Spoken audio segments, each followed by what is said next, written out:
So yeah, my first question to you is, you've talked about how if you did get elected to the Senate that you wouldn't caucus with either party. Do I remember that correctly? Yeah.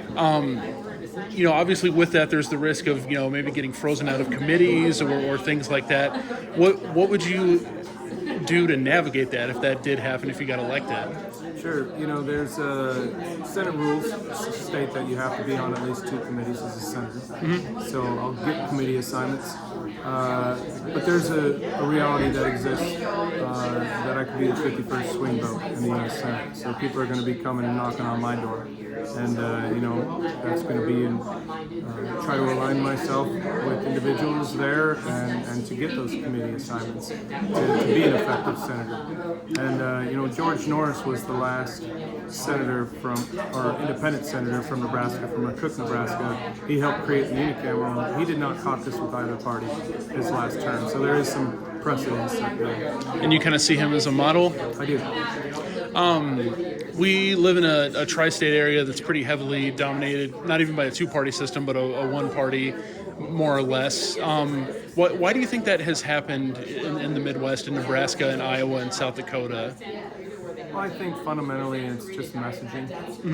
I think the Republicans have a message that they want to. If you work hard in this country, they want to protect your paycheck.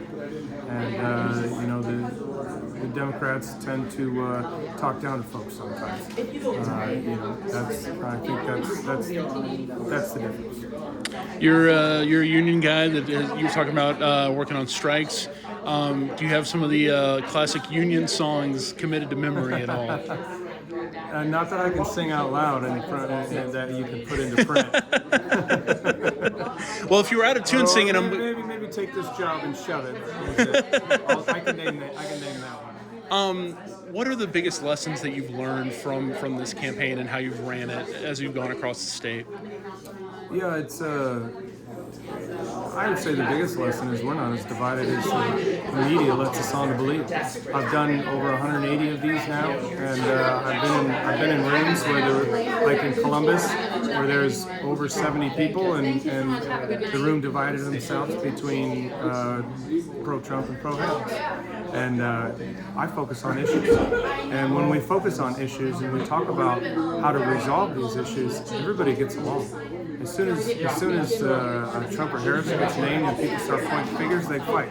But then we bring it back and we start talking about education or whatever it is that's important to people in the room. Then we start nodding heads together again. That's why I think you see Osborn signs with Trump signs and Osborn signs with Harris signs around the state, because we just focus on issues, and when we do that, we can get along. So how long did you work for Kellogg's? 20 years. 20 years? What's the best of the Kellogg's products? My favorite was Special K with red berries. Why is that? Fresh fruit plus the crispiness of the flake.